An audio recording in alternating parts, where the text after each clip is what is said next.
Hello students, welcome back to Frescon Academy of Science and I am your Rajat sir teaching you physics. Yeah, so today we are going to start a new chapter. Yes, a new concept, a new imagination. Yes, so आज का जो physics का chapter ये बहुत ही interesting है क्योंकि ये आप अपने आसपास अपनी हर जगह इस चीज को देख सकते हो, इसको इमेजिन भी कर सकते हो और आपको इसके कंसेप्ट्स जो है बहुत आसानी से समझ में आते हैं। मेरा ये बहुत फेवरेट चैप्टर है। देखते हैं मैं आपका भी ये सबसे फेवरेट चैप्टर बना पाता हूं कि नहीं बना पाता। Okay, so what's the name of the chapter? या today we are starting with the chapter which is magnetic induction. Okay, so आज हम शुरू कर रहे हैं इलेक्ट्रोमैग्नेटिक इंडक्शन। बहुत प्यारी कंसेप्ट है, बहुत प्यारा चैप्टर है यार, प्यार हो जाएगा इससे, सच्ची बता रहा हूं। ठीक है, सो नाउ हौले हौले धीरे धीरे आराम से करना है, कोई जल्दबाजी नहीं है बिकॉज ये एक बहुत बड़ा पार्ट है। EMI and AC which is alternating current, ये दोनों को मिला के एक चैप्टर बनता है। बहुत बढ़िया कंसेप्ट, बहुत बड़ा चैप्टर। और ये चैप्टर के जो न्यूमेरिकल्स है, MCQs है, ये बहुत जगह हर एग्जाम में आते हैं, पर कंसेप्चुअल है, मजा आ जाएगा। ठीक है, बट ये पढ़ने के पहले हमको एक और कंसेप्ट समझना बहुत जरूरी है which is very very very very important. वो क्या है? वो है मैग्नेटिक फ्लक्स।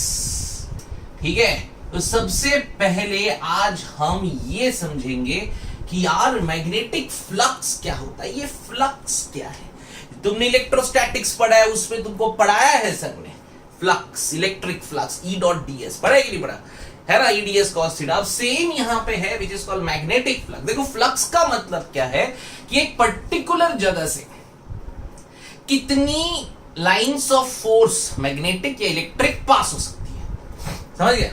या देखो ये गोला, ठीक है, अब इस गोले में से इतनी ही पास हो सकती है ना क्या सही है कि इतने, अब गोला बड़ा कर, ये छोटू गोला था तो इसमें से इतनी पास हो गई।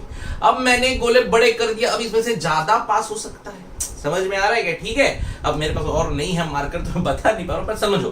ठीक है, चलो ये एक छोटा गोला, इसमें से इतना ही पास हुआ। ठीक है, ये बड़ा हो गया गोला तो अब इसमें से 2 पास हो गए। ये देखो और बड़ा हो गया तो क्या हो गया, 3 पास हो गए। भैया यही है फ्लक्स।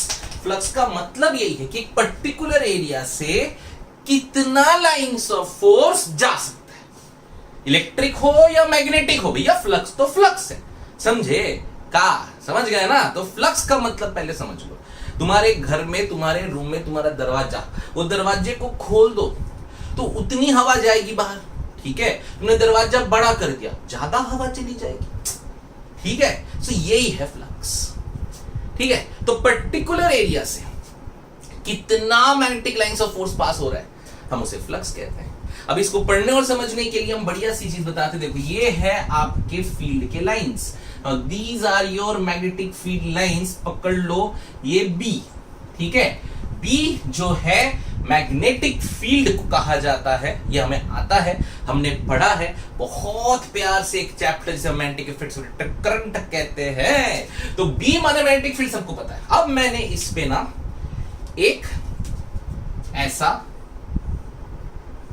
स्ट्रक्चर बनाया। ठीक है, अब देखो ये जो मैंने बनाया ना, तो भैया इसके एरिया से how many lines are passing, that is the flux.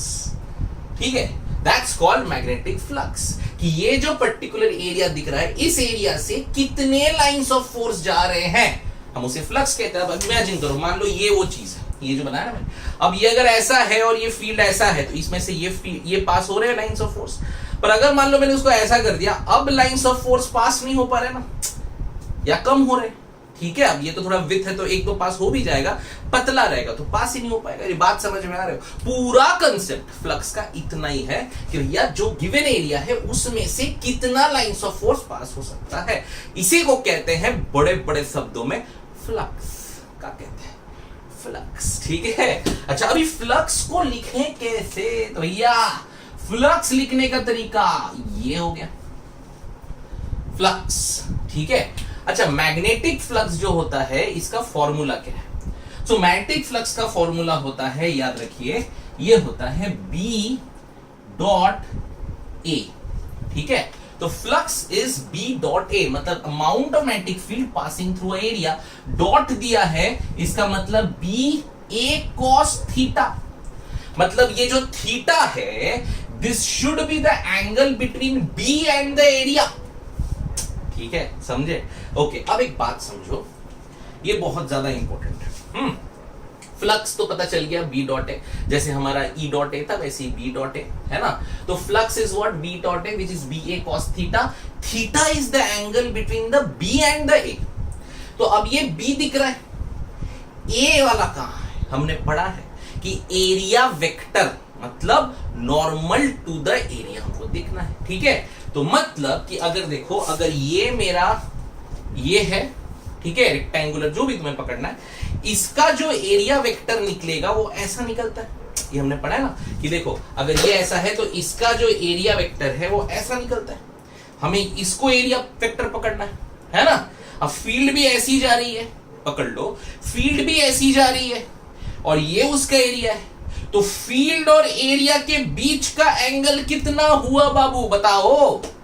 है इट्स 0 डिग्री, समझ गए? ये देखो, ये एरिया वेक्टर क्या समझ में आ रहा है? ये एरिया है, उससे परपेंडिकुलर नॉर्मल जो निकला है उसका एरिया वेक्टर है। फील्ड भी ऐसे जा रहा है, तो जो तुम्हारा रेक्टेंगुलर प्लेन है, फील्ड उससे परपेंडिकुलर, ये देखो थोड़ा समझो, फील्ड उससे परपेंडिकुलर है, लेकिन ए के साथ उसका एंगल 0 डिग्री है। मैं फिर समझाता हूं, पर पहले आप ये समझ लो, ठीक है। तो बी ए कॉस थीटा, अब मैंने ऐसे लगाया तो डेफिनेटली जो है इसका जो क्या बोलते हैं, इसका जो एरिया निकलेगा, पकड़ लो इसके साथ, ये इधर लेते हैं, ओके, थोड़ा अच्छा, हाँ, तो ये एरिया मैं कहीं भी ले सकते हैं, ये एरिया ऐसा आ जाएगा, ठीक है। ये ऐसा है, मैंने टेढ़ा थोड़ा रखा था, इसको ऐसा टेढ़ा रखा है ना, उसका एरिया देखो ऐसा निकल जाएगा, ठीक है। सो ये एंगल अपना थीटा, तो ये जो निकला ये वाला टूवर्ड्स बी, ये बी है, so it is A cos theta, and therefore the formula और flux is B A cos theta, which is also can be written as B dot A. So flux is B dot A, which is B A cos theta. अब मैं जो बता रहा था समझो। अब देखो, अगर नंबर 1 केस, अगर मेरा फील्ड ऐसा है, ठीक है, ये मेरा फील्ड है, ठीक है, ये मेरा फील्ड है B, ओके। अब मैंने इस पे परपेंडिकुलर मेरे लैमिना को रख दिया, ये जो रेक्टेंगुलर लैमिना था वो मैंने इस पे अगर परपेंडिकुलर रख दिया, ठीक है, मान लो ऐसा, ठीक है, ये मैंने उस पे परपेंडिकुलर रख दिया। 3D में समझ रहे हो? परपेंडिकुलर मतलब कि ये अगर ऐसा है तो फील्ड ऐसे जा रहा है, ये फील्ड है और मैंने उसको ऐसे रखा हुआ है, ठीक है। अब बोलो इसका एरिया वेक्टर कहां निकलेगा? इसका एरिया वेक्टर ये निकलेगा। सो फील्ड के साथ एरिया वेक्टर 0 डिग्री हो गया, समझ गए? तो मतलब ये जो एंगल इसका निकला, ये वाला, ये क्या हो गया भैया? ये हो गया 0 डिग्री। बी और ए के बीच ये उसका एरिया वेक्टर, बराबर। सो यहां पे बी एंड ए के बीच थीटा इक्वल टू 0, ठीक है। Now when the B and A के बीच का एंगल थीटा 0, तो मेरा फ्लक्स क्या हो गया? B A cos theta, that means B A cos 0, cos 0 1, that means it is B A, समझे? तो ये मैक्स आ गया, क्लियर है? तो जब मैं मेरे रेक्टेंगुलर लैमिना को या कोई भी चीज को परपेंडिकुलर टू द फील्ड रखूं तो उसका थीटा 0 होता है। ये बात बहुत बार बताई गई है और ये पूछी जाती है क्योंकि बच्चे कंफ्यूज हो जाते हैं, पर आप नहीं होना, बात समझ गए? When the rectangular lamina is placed at 90 degree or perpendicular to the magnetic field, then the angle between the area vector and the magnetic field is 0, ठीक है। अच्छा, इसी को मैं सेकंड केस में दिखाता हूं। अगर मैंने अब क्या किया ना, अब मैंने इसमें ही इसको, अब ये मेरा फील्ड है, अब ये मेरा फील्ड है, अब ये जो है इसको ऐसा रखा था, अब मैं उसको उसके पैरेलल रख देता हूं, ठीक है। अब समझो वो उसके पैरेलल है, ऐसा है, ठीक है। 3D में थोड़ा समझो, ये ऐसे जा रहा है, ठीक है। अगर ये ऐसा है तो इसका एरिया वेक्टर ऐसा निकल के आएगा बाहर, समझे। This will be it's area vector, ऐसा। तो इन दोनों के बीच का एंगल हुआ 90 डिग्री। मैं एकदम स्ट्रेट बना देता हूं तो आपको कोई दिक्कत नहीं आएगी। तो ये 90 डिग्री, ठीक है। समझ गया क्या हुआ? अभी देखो, अब ये ऐसा था, ओके, पहले ऐसा था, तो ये फील्ड से 90 डिग्री था, लेकिन एरिया वेक्टर और फील्ड का एंगल 0 था। अब मैंने इसको ऐसा कर दिया, तो फील्ड से ये 0 डिग्री पे है, लेकिन एरिया वेक्टर तो ऐसा निकला है ना, तो मतलब फील्ड और एरिया वेक्टर के बीच का एंगल कितना हो गया? 90 डिग्री। हो गया क्लियर? समझे? तो ये हो गया 90 डिग्री। तो 90 मतलब क्या? cos 90 0, मतलब यहाँ पे फाई आपका हो गया B.A, which is BA cos 90, which is minimum.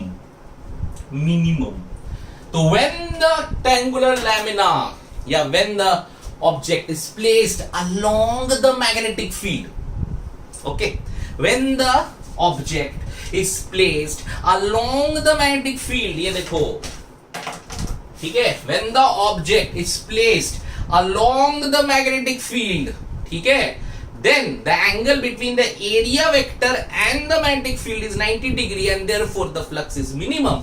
And when it is placed perpendicular to the field, the angle between the area vector and the field is 0 degree, and therefore the flux is, ठीक है। सो यार सबसे पहले तो ये concept दिमाग में डाल देना है कि फ्लक्स क्या है, फॉर्मूला क्या है, बी डॉट, ये तो हमें याद ही हो जाता है, E dot D S, B dot D S, तो बी ए कॉस थीटा। पर उसके पीछे का कंसेप्ट जो हम बताए हैं ये जरूर याद रखिएगा, ये बहुत ही ज्यादा इंपॉर्टेंट है। अरे बहुत ज्यादा, मजाक नहीं कर रहे, समझे, ठीक है। बिकॉज ये आगे चैप्टर में ना we will be using this many times, बहुत ज्यादा, ठीक है।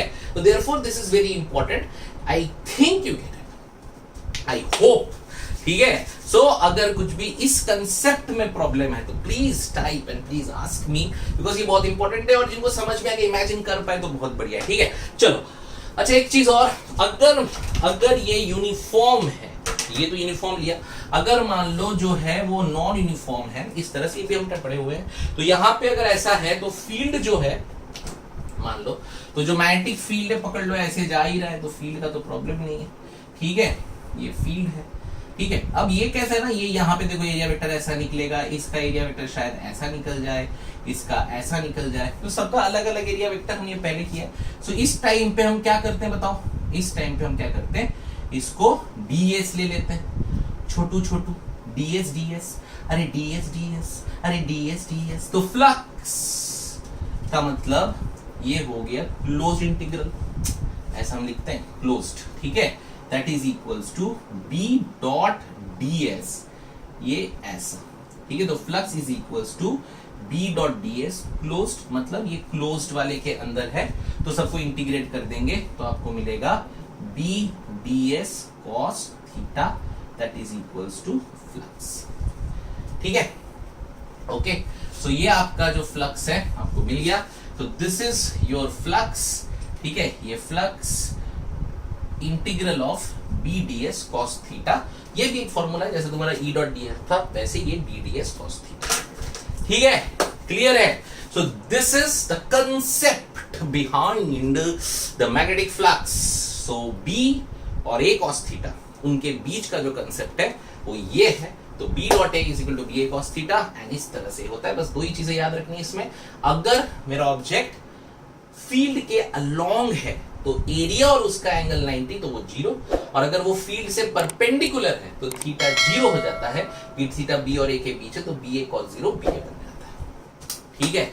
तो ये बहुत स्टार्टिंग और बहुत बेसिक कंसेप्ट जो है, पर ये बहुत इंपॉर्टेंट है आने वाले चीजों में, आने वाले पूरे चैप्टर में, तो इसको अच्छे से समझो, ठीक है। और कुछ भी प्रॉब्लम आ रहा है तो पूछो ना, क्या प्रॉब्लम है, क्या है? चलो, bye bye, and we will be doing in the next video about Faraday's law, Lenz's law. डरो मत, कोई नहीं, बड़े आसान चीज है, ठीक है, चलो।